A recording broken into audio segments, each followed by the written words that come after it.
আসসালামু আলাইকুম। প্রিয় দর্শক, অন্য মঞ্চের আলাপচারিতায় আপনাদের সকলকে আমন্ত্রণ জানাচ্ছি। প্রিয় দর্শক, আপনারা জানেন যে দেশের রাজনীতির অঙ্গনে এখন নির্বাচন নিয়ে আলোচনা হচ্ছে এবং এই নির্বাচন নিয়ে আলোচনার মুহূর্তে নানা মানুষের মনে নানা সন্দেহ। আসলে কি নির্বাচন হচ্ছে? নির্বাচন হলে সেটা কি ফেব্রুয়ারিতে হচ্ছে? যদি নির্বাচন হয়, সেই নির্বাচনটা কেমন হবে? সেই নির্বাচনের মাধ্যমে কি জনগণের প্রকৃত রায়টা প্রতিফলিত হবে? এরই মাঝে আমরা দেখছি যে বিভিন্ন রাজনৈতিক দল নিজ নিজ হিসাব অনুযায়ী নিজ নিজ রণকৌশলে মাঠে নামছেন। সবশেষ আমরা দেখলাম যে বিদেশের মাটিতে বসে জামায়াতের আমির বললেন যে ওনারা 47 থেকে এ পর্যন্ত যদি কোনো অপরাধ করে থাকেন, যদি কোনো ভুল করে থাকেন, তাদের কাজে যদি কেউ কোনো রকম মনে ব্যথা পেয়ে থাকেন, তাদের সকলের কাছে উনি ক্ষমা চাইলেন। এখন এই যে বিষয়গুলো, এই বিষয়গুলো আসলে কি ইঙ্গিত করছে আমাদের রাজনীতির অঙ্গনে, এই নিয়ে আলাপ করার জন্য আজ আমরা আমন্ত্রণ জানিয়েছি বীর মুক্তিযোদ্ধা, সুপ্রিম কোর্টের আইনজীবী অ্যাডভোকেট ফজলুর রহমানকে। অ্যাডভোকেট ফজলুর রহমান, আপনাকে আমাদের অনুষ্ঠানে স্বাগত জানাচ্ছি। আশা করি আপনি আমাকে শুনতে পাচ্ছেন। হ্যাঁ, আমিও আপনাকে শুভেচ্ছা জানাচ্ছি এবং আমাকে আজকে আপনি সুযোগ দেওয়ার জন্য কৃতজ্ঞতাও জানাচ্ছি। যারা শুনছেন তাদেরকে আমি সালাম জানাচ্ছি। আসসালামু আলাইকুম। আপনি যে প্রশ্নটা করছেন এটা একটা ব্যাপক প্রশ্ন। জি, এক নম্বর হলো, এখানে আমার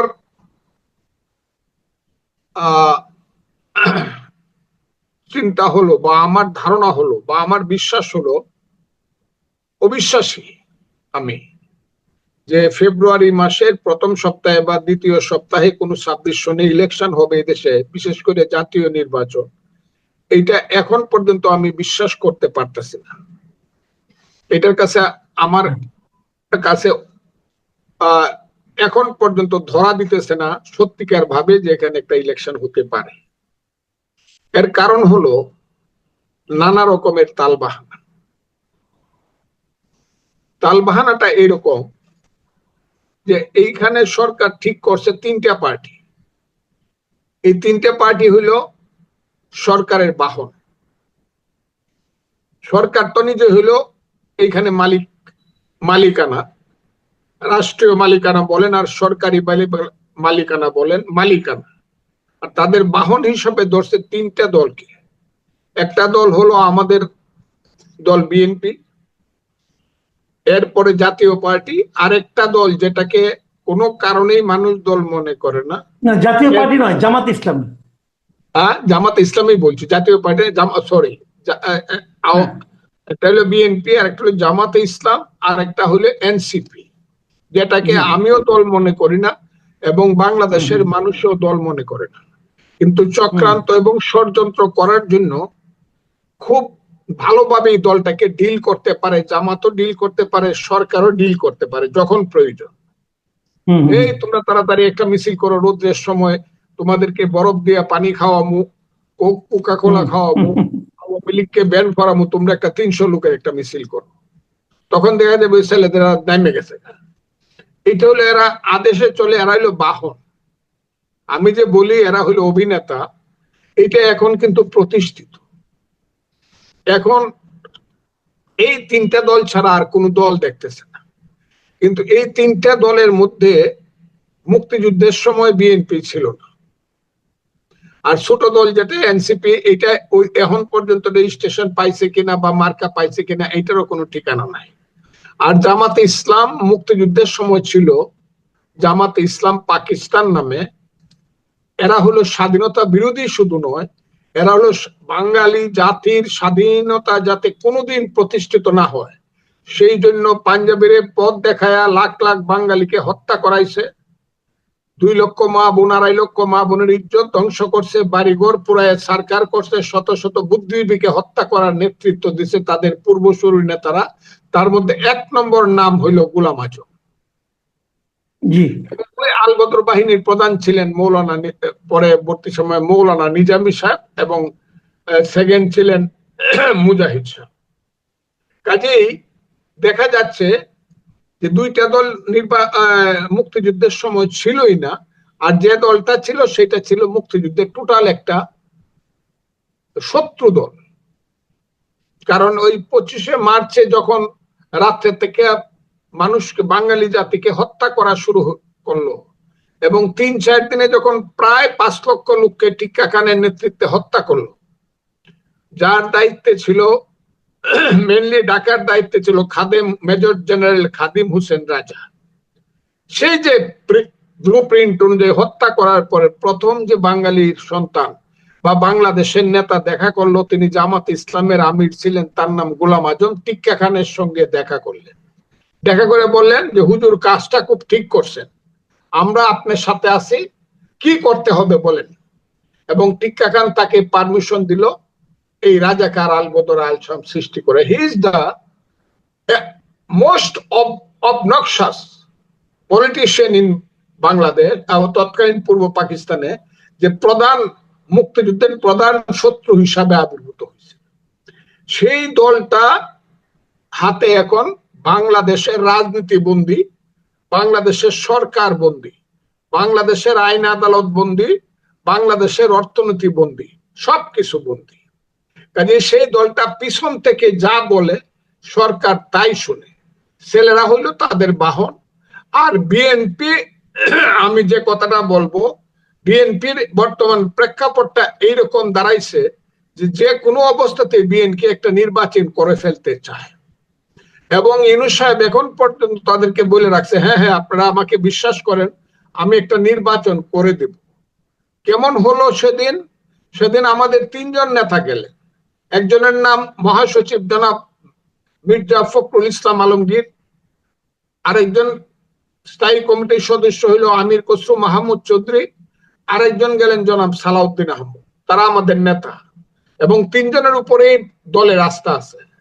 তারা 3 জন গিয়ে প্রথম যে কাজটা করলেন, বললেন যে আমরা কিছু মন্ত্রীর অপসারণ চাই, আরো কিছু দাবি দাওয়া করলেন। কি দাবি দাওয়া করলেন? যে প্রশাসনে যারা বসে আছে তাদের মধ্যে যারা আগের ফ্যাসিস্ট যারা দোসর আছে এবং বর্তমানে একটি দলের কিছু লোকজন আছে, তাদেরকে সরাই একটা নিউট্রাল একটা গভর্নমেন্ট করতে হবে। এবং গভর্নমেন্টটা হতে হবে কি রকম? আপনি থাকেন, গভর্নমেন্টটা হতে হবে এইরকম যে যেটা তত্ত্বাবধায়ক সরকার গত 4টা ইলেকশন যেভাবে করছিল 2001 সনের পরে, সেই রকম 96 সন থেকে 3টে সরকার, সেই রকম একটা সরকার আপনি চালান। ইউনূস সাহেব তাদেরকে কতটুকু গুরুত্ব দিলেন? ইউনূস সাহেব বলেন চিন্তা করে না, চিন্তা করে না। ওই যে হেডমাস্টার যেমন ছাত্ররা বলে, এই তোমরা কি চিন্তা করো?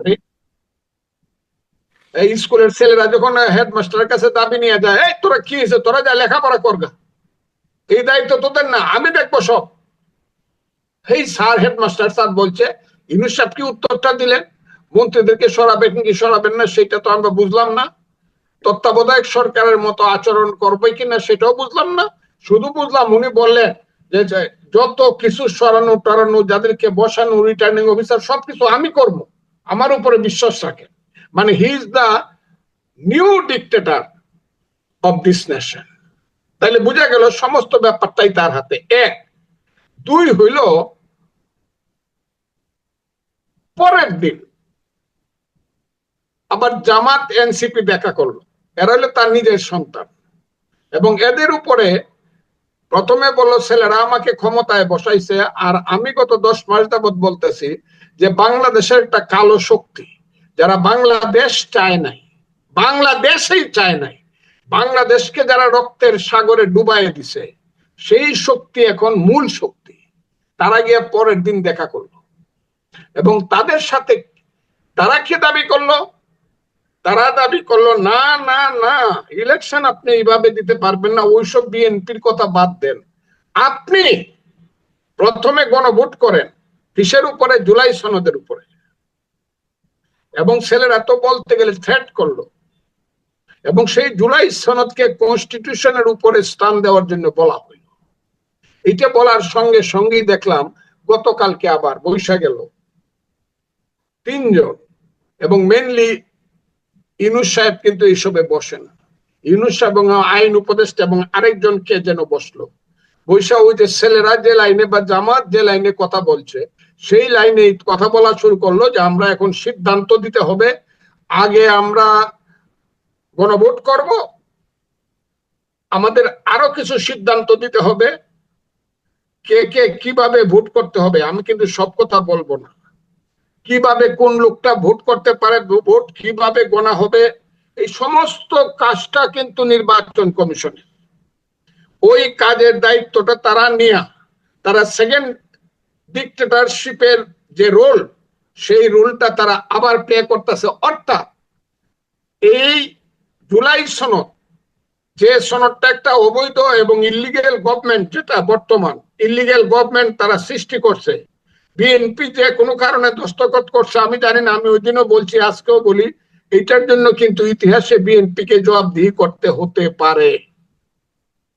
আমি সেই কারণে বলছি যে এই যে দস্তখত গুলা করলো, প্রথমে তো একদম ডিক্লারেশন অফ ইন্ডিপেন্ডেন্স কে বাদিয়ে দিয়ে দিছিল, পরে শুনছি যে নাকি কি একটু সংশোধন করছে, এবং এইসব করে করে এদের সাহস এত বেড়ে গেছে, এইসব রাজাকারের বাচ্চাদের সাহস এত বেড়ে গেছে যে তারা বলতে গেলে এখন অস্বীকারই করে ফেলছে যে বাংলাদেশ নাই, আমরা সব চালাবো।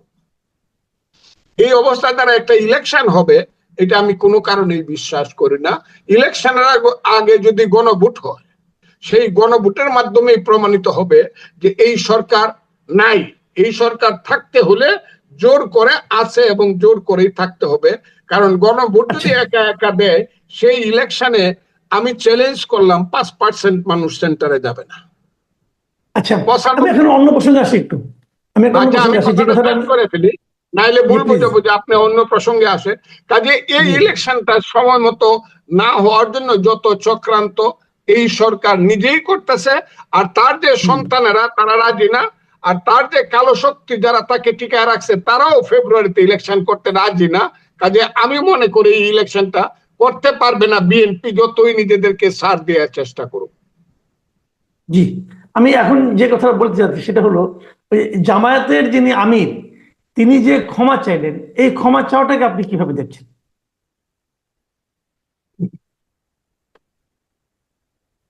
আমি আপনাকে বলবো, এই হলো গ্রাম্য চিটারি টাউটারি বাটপারি। গ্রামে কিছু বিচার টিচার দেখবেন, বাড়ির ছেলেরা একজনকে মাইরিয়া একদম রাস্তায় পিটাই একটা মেয়েকে রেপ করে থুয়েছে, সব অন্যায় করছে। করার পরে দেখা গেল ওই বাড়ির যে মুরব্বী, বিচার শুরু হওয়ার আগে বাড়ির মুরব্বী আগের রাত্রেই বুঝ করে, তোরা কিছু কইবে না, আমি তোরা জুতা দিয়ে 2-4টা বাড়ি দিব, আর আমি পাবলিক বিশেষ শুরু হওয়ার আগে আমি মাপ চাইয়ে ফেলবো। সেই যে মুরব্বী, সেই মুরব্বী হইলেন বর্তমানে আমাদের আমির জনাব ডক্টর শফিকুর রহমান সাহেব। এই বিচার এখন পর্যন্ত এই মাপটা 3 বার চাওয়া হয়েছে।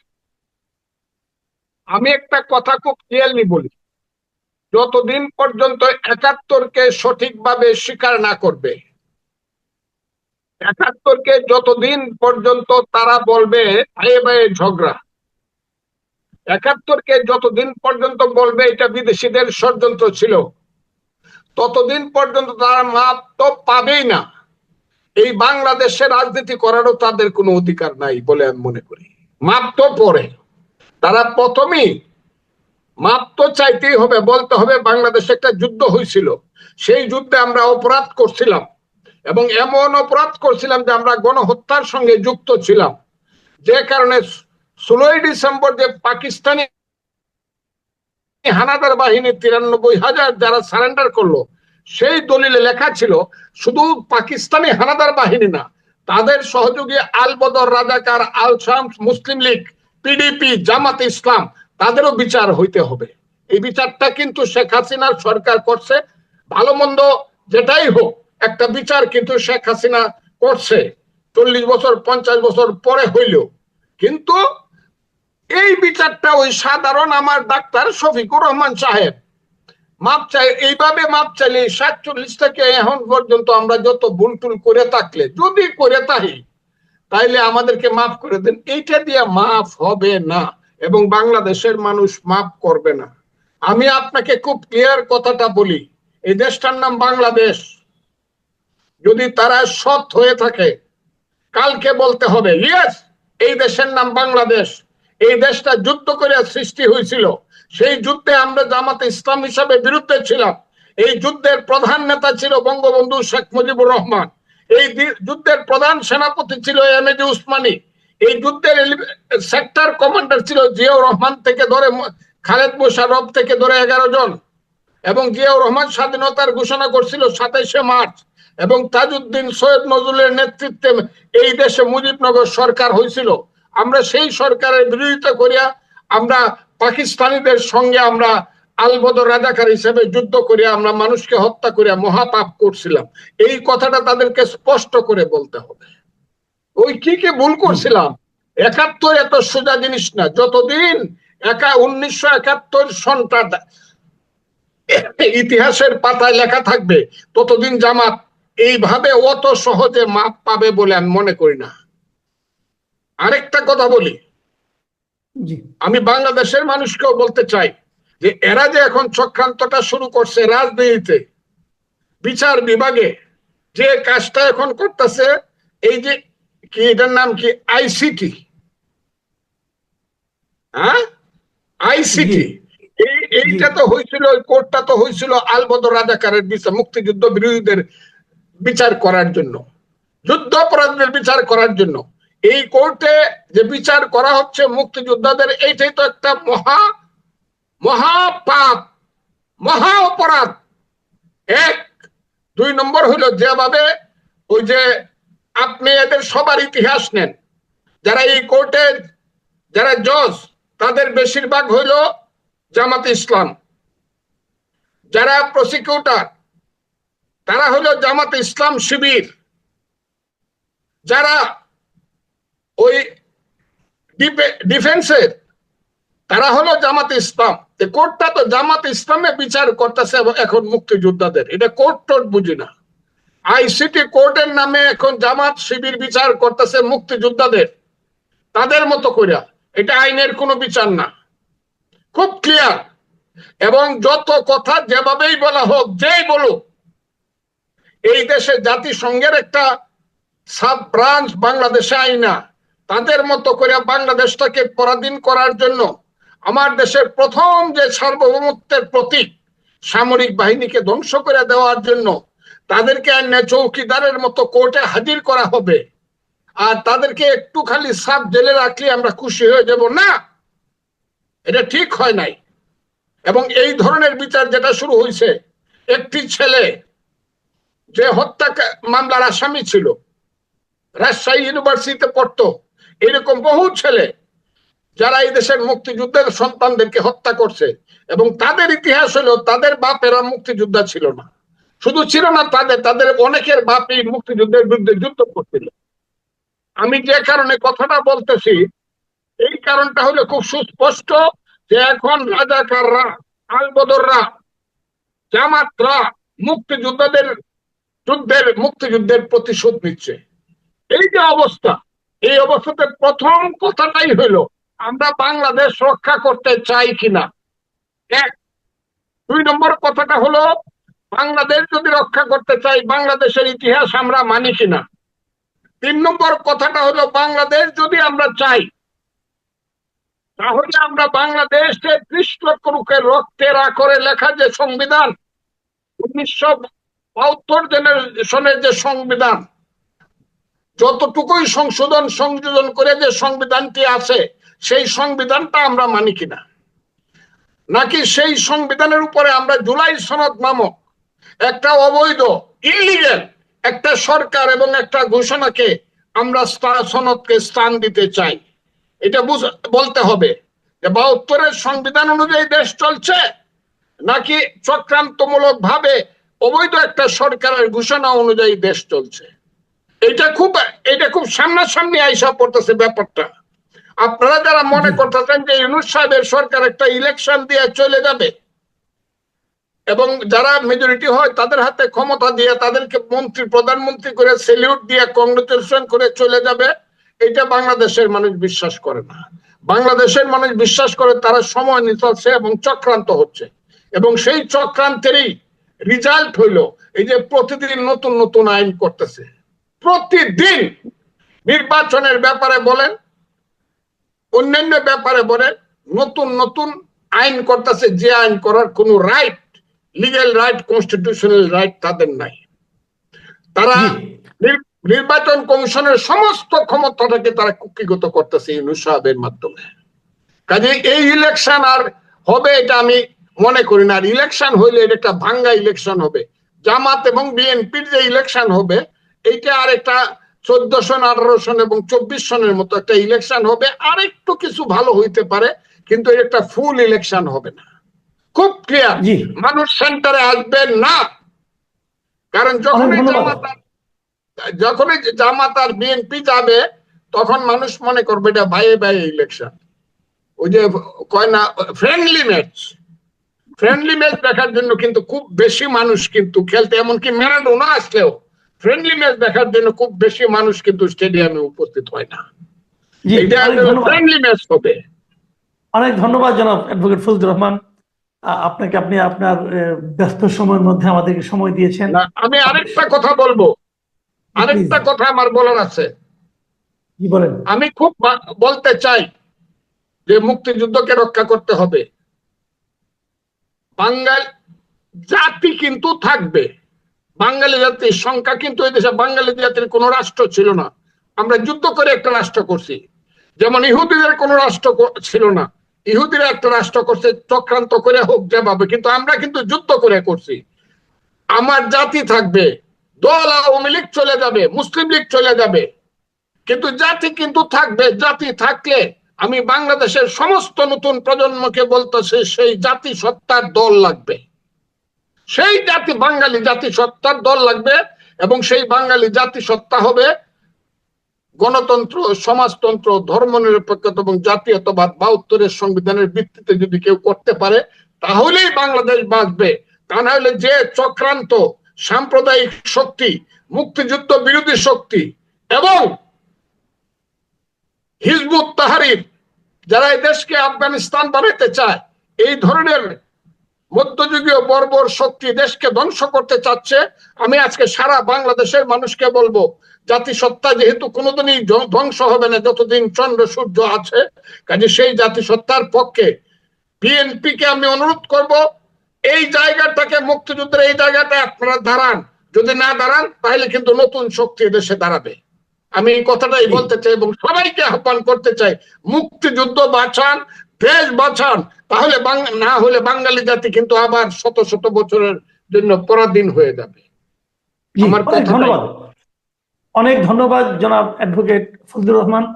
প্রিয় দর্শক, আপনারা শুনলেন আমাদের প্রিয় মুখ, এবং মাঝে মাঝে আমার কাছে মনে হয় উনি বোধহয় মানে এই জাতির বিবেকে পরিণত হচ্ছেন।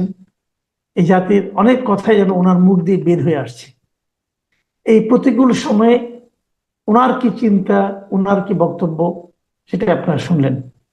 আমরা সবসময় বলবো যে মানুষ যেন তার নিজের চিন্তাটা, নিজের বক্তব্যটা অকপটে সাহসের সঙ্গে বলতে পারে, এরকম একটা পরিবেশ আমরা চাই। প্রিয় দর্শক, ওনার বক্তব্য আপনাদের মনে কতটুকু আলোড়ন তুলবে আমি জানি না, তবে আমি মনে করি এই সময়ে ওনার এই বক্তব্যের প্রয়োজন ছিল। এখন এ পর্যন্তই। আল্লাহ হাফেজ।